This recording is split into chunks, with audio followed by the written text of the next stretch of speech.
Hello Mark, I'm Keisha and my student number is 49. I'm a sophomore.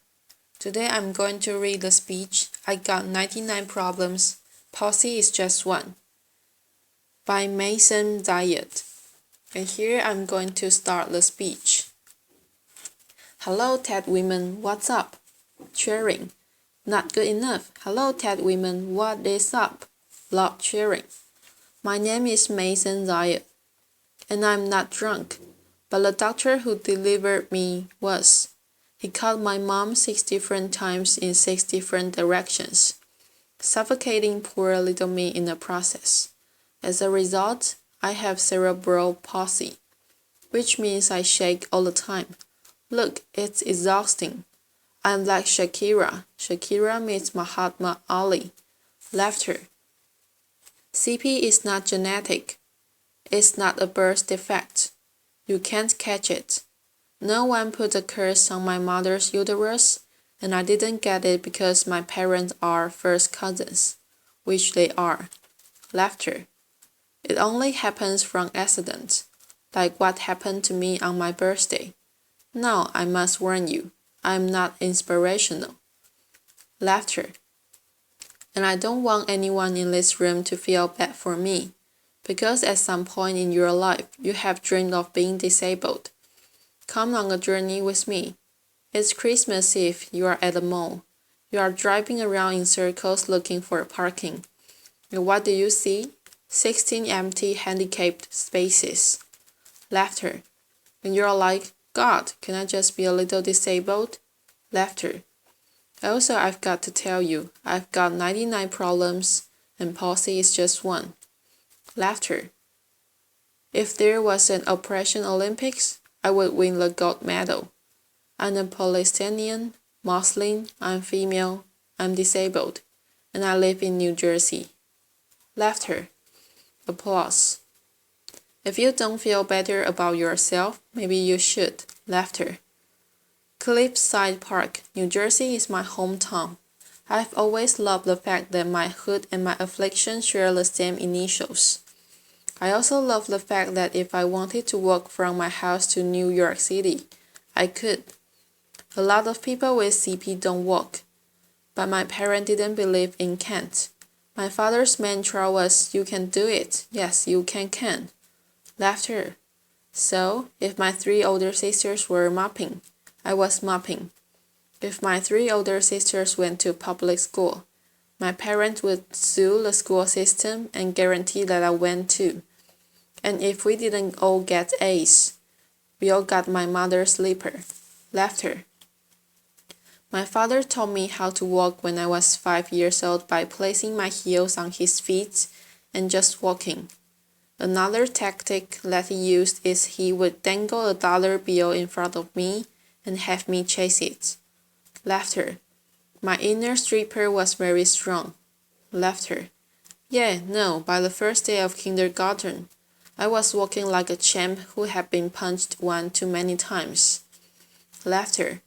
Growing up, there were only 6 Arabs in my town, and they were all my family. Laughter. Now there are 20 Arabs in my town, and they are still all my family. Laughter. I don't think anyone even noticed we weren't Italian. Laughter. Applause.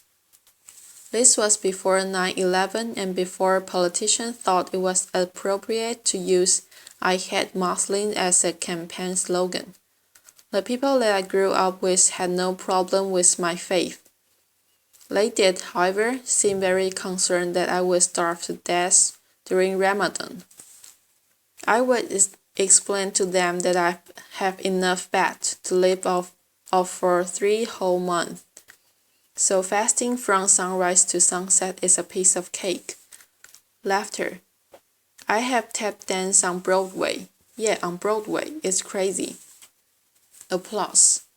My parents couldn't afford physical therapy, so they sent me to dancing school.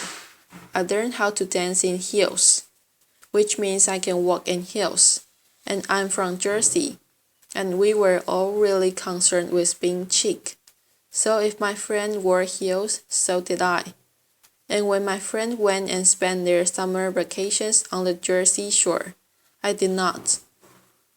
I spent my summer in a war zone because my parents were afraid that if we didn't go back to Palestine every single summer, we'd grow up to be Madonna. Laughter. Summer vacations often consisted of my father trying to heal me. So I drank deer's milk. I had hot cups on my back. I was dunked in the Dead Sea. And I remember the water burning my eyes and thinking, it was working, it's working. Laughter. But one miracle cure we did find was yoga. I have to tell you, it's very boring. But before I did yoga, I was a stand-up comedian who can't stand up. And now I can stand on my head. My parents reinforced this notion that I could do anything, that no dream was impossible. And my dream was to be on the that time soap opera General Hospital. Laughter. I went to college during affirmative action and got a sweet scholarship to ASU, Arizona State University, because I fit every single quota. Laughter. I was like the pet lemur of the theater department. Everybody loved me. I did all the less than intelligent kids' homework. I got A's in all of my classes, A's in all of their classes. Laughter. Every time I did a scene from the Glass Menagerie, my professors would weep. But I've never got cast. Finally, my senior year, ASU decided to do a show called They Dance Really Slow in Jackson. It's a play about a girl with CP. I was a girl with CP, so I start shouting from the rooftops. I'm finally going to get a part. I have a cerebral palsy. Free at last, thank God Almighty. I'm free at last, I didn't get the part. Laughter. Sherry Brown got the part. I went racing to the head of the theater department crying hysterically, like someone shot my cat, to ask her why. And she said it was because they didn't think I could do the stunts. I said, excuse me, if I can't do the stunts, neither can the character. Laughter. This was the part that I was literally born to play. They gave it to a non-posse actress. College was imitating life. Hollywood has a sordid history of casting able-bodied actors to play disabled on screen. Upon graduating, I moved back home, and my first acting gig was as an extra on a daytime soap opera. My dream was coming true, and I knew that I would be promoted from diner to wacky best friend in no time. Laughter. But instead, I remained a glorified piece of furniture that you could only recognize from the back of my head. And it became clear to me that casting directors didn't hire fluffy, ethnic, disabled actors. They only hired perfect people. But there were exceptions to the rule. I grew up watching Whoopi Goldberg, Roseanne Barr, Ellen, and all of these women had one thing in common. They were comedians, so I became a comic. Laughter. Applause. My first gig was driving famous comics from New York City to shows in New Jersey. And I'll never forget the face of the first comic I ever drove when he realized that he was speeding down the New Jersey Turnpike with a chick with CP driving him. Laughter. I've performed in clubs all over America, and I have also performed in Arabic in the Middle East, uncensored and uncovered. Laughter. Some people say I'm the first stand-up comic in the Arab world. I never like to claim first, but I do know that they never heard that nasty little rumor that women aren't funny, and they find us hysterical. Laughter. In 2003, my brother from another mother and father Din Abdallah, and I started the New York Arab American Comedy Festival.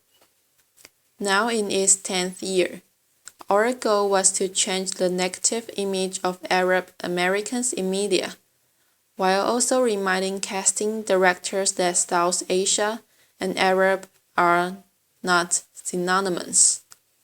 Laughter. Mainstream Arabs was much easier than conquering that. The challenge against the stigma against disability.